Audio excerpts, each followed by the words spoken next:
Bakers of TikTok, please can we talk about whether or not food coloring can be dangerous? So this article here came out this week. It says cake decorating dust leads to toxic metal poisoning in children. So this article is analyzing a report from the CDC that it looks into 2 different instances where children ate contaminated food, in inverted commas. The first one is in Missouri.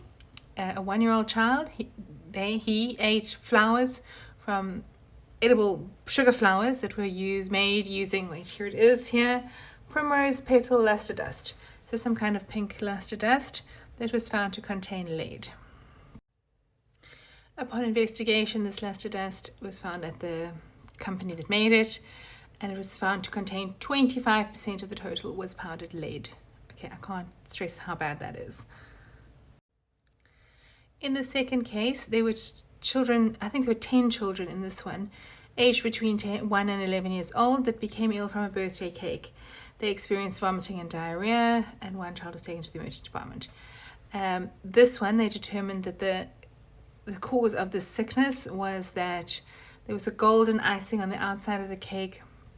It was heavily dusted or sprayed, I'm not too sure, with a rose gold food coloring that was found to contain high levels of copper. After which they analyzed all the various different ones that they found at the bakery. They found 20 other luster dust samples in the bakery marked as inedible. So sometimes we see this on the labeling where it says non-toxic but not edible. I see that quite a lot. Usually it's like when something is food safe but you shouldn't actually consume it. So it can be touching a food but you shouldn't be consuming it. This is in fact neither food safe nor edible nor non-toxic. It is very, very dangerous. It shouldn't be touching anything that you're going to consume. And they found other heavy metals in those: aluminium, barium, lead, nickel. You can read that there.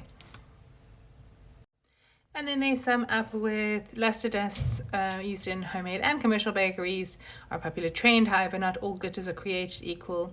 Some glitters and dusts are safe and edible, and some are not. And in fact, one of the most shocking lines in this whole story is here where it says, up at the top here, where it says, it was in fact a fine copper powder important for a manufacturer who initially sold it with the intent to use as metallic pigments for goods such as floor coverings. Since this is such a big topic, I'm probably going to make a few more parts to this.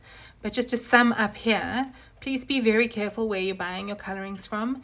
And before you use them, check what the labeling says. Does it say edible? Does it say non-toxic? If you're unsure, don't use it. And also check the E numbers.